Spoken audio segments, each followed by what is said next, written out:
आज की इस वीडियो में हम बात करेंगे खुजली के ऊपर, ठीक है ना। खुजली क्यों होती है और ये दाद जो होते हैं यानी कि एक चकदे से के चारों तरफ लाल घेरा बन जाता है, ये दाद क्यों होते हैं। तो देखिए वीडियो को लास्ट तक जरूर देखना। आपको मैं एक सफल इलाज, आज आयुर्वेदिक इलाज पूरी तरह आपको बताऊंगा। बिल्कुल आपका घरेलू उपयोग होने वाला है और आपकी जो है खुजली और दाद बिल्कुल जड़ से समाप्त हो जाएंगे।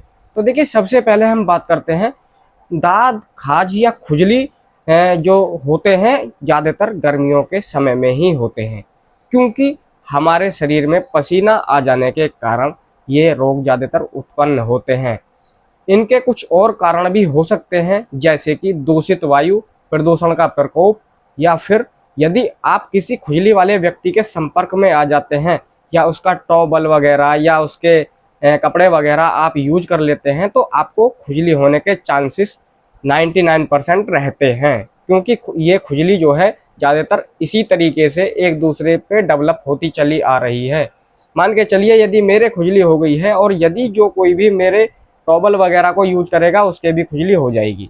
तो ये एक वायु प्रदूषण भी हो सकता है, यानी कि वायु प्रदूषण संक्रमण है। और जिसके ये खुजली हो जाती है एक बार, उसके खुजली जाने का नाम ही नहीं लेती है। बस इतना ज़रूर है कि जब वो ट्यूब वगैरह इस्तेमाल कर लेगा तो एक दो दिन के लिए जो है जो खुजली है वो समाप्त हो जाएगी और धीरे धीरे धीरे धीरे उसके यानी कि दाने से होने स्टार्ट हो जाएंगे। और जब वो फिर से खुजाएगा तो फिर से खुजली जैसे कि पहले कम थी अगली बार ज़्यादा होकर के हो जाएगी।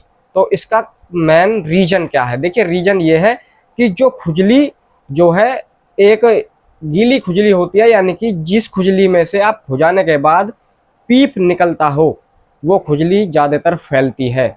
और जो एक खुजली होती है सूखी, यानी कि आपने खुजाया, आपको कोई प्रॉब्लम नहीं होगी, बस वहाँ पे इरिटेशन होगी, आपको जलन वगैरह फील हो सकती है, लेकिन वो खुजली एक भाग से दूसरे भाग पर नहीं जाएगी। जो ये गीली खुजली है ये एक दूसरे भाग पर भी जाने की संभावना इसकी रहती है, जो इसके पीप सा होता है। तो देखिए आज हम इसकी बिल्कुल जड़ से समाप्त करने की बात करेंगे। खुजली बहुत ही ज़्यादा जो है ये दाद वगैरह हो जाते हैं, ये बहुत समय से परेशान करते चले आ रहे हैं और लोगों के कम से कम 20-20 साल पुराने, 15-15 साल पुराने भी दाद हो चुके हैं। और खुजली यानी कि एक्जिमा की शिकायत उन्हें हर वक्त रहती है और गर्मियों के मौसम में तो बहुत ही ज़्यादा उनको समस्या देखने को मिलती है।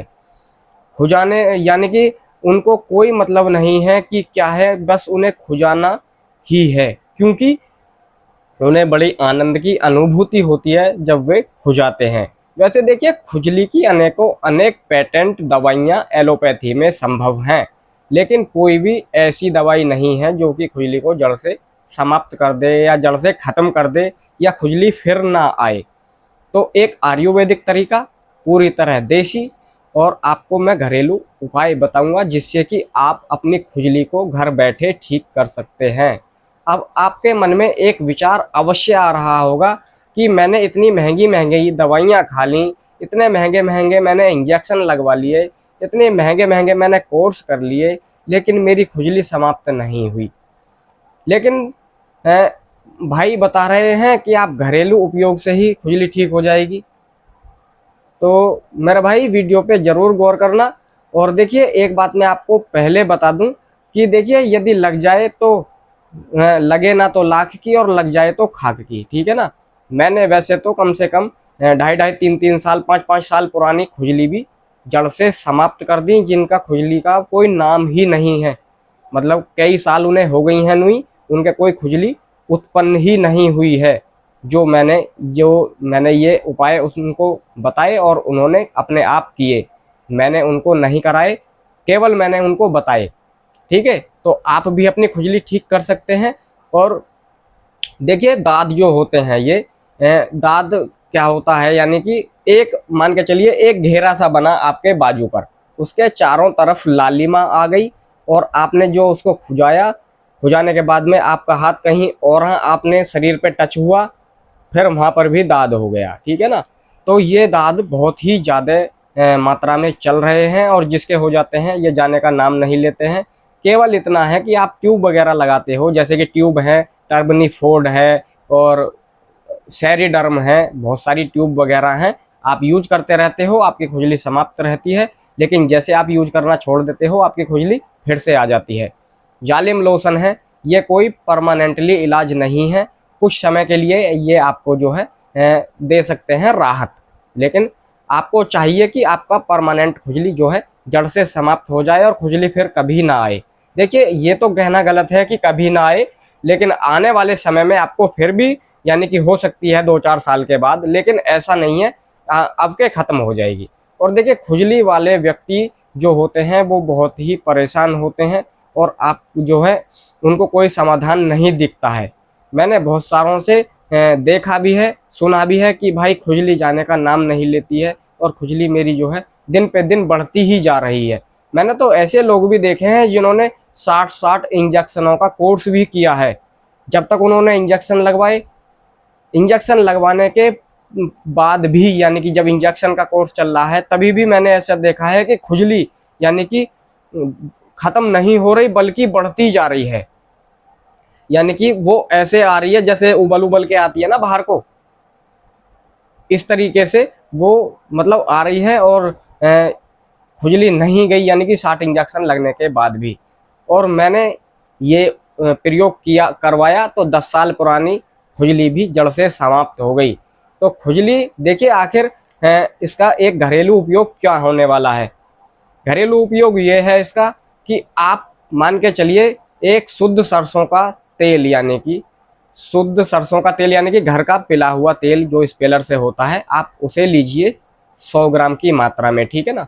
100 ग्राम की मात्रा में उसे लेने के बाद में उसमें क्या करना है, आपको 10 ग्राम कपूर पीस करके मिला लेना है और उसका घोल अच्छी तरीके से यानी कि घोल घोल करके उसे ठीक से मिला लेना है।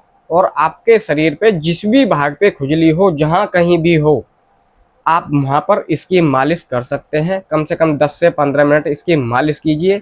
आपको कुछ जलन वगैरह फील हो सकती है, आप इतना तो आप देख ही सकते हैं और कुछ समय में 1 हफ्ते में आपको फ़र्क दिखने लग जाएगा और धीरे धीरे करके आपकी जो है खुजली समाप्त हो जाएगी।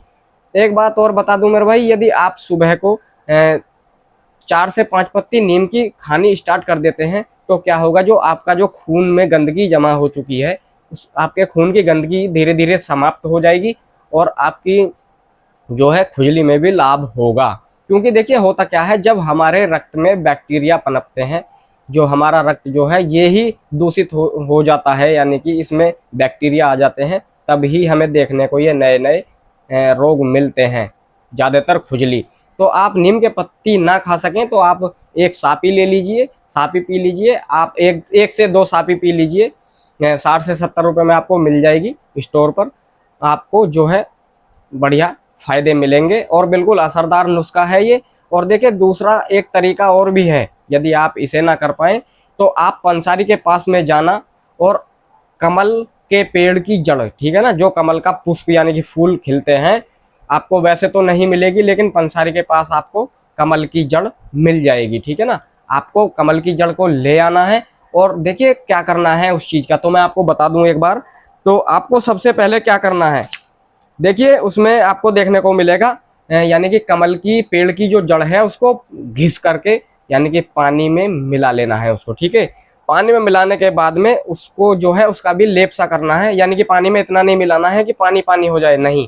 जैसे आपने कमल की जड़ घिसी, घिसने के बाद में उसमें कुछ पानी मिलाया, जैसे कि लेप होता है ना, जैसे पतला आटा हो जाता है इस तरीके से लेही वगैरह, तो ऐसे करके उसको जहाँ आपके खुजली है या दाद वगैरह है आपको वहाँ पर उसका लेप करना है और कम से कम 1 घंटे बाद आपको उसे धो लेना है और आप जो है साबुन वगैरह का प्रयोग बंद कर देना बिल्कुल।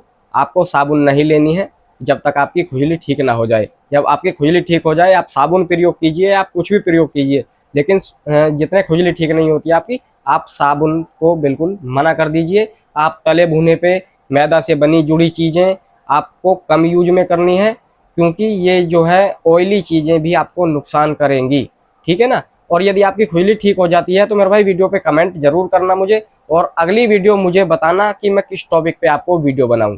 और यदि वीडियो आपको अच्छी लगती है तो वीडियो को लाइक जरूर करना और वीडियो को शेयर जरूर करना। तो मिलते हैं किसी ना किसी नेक्स्ट वीडियो में। तो आज के लिए इतना ही, तो सभी के लिए नमस्कार।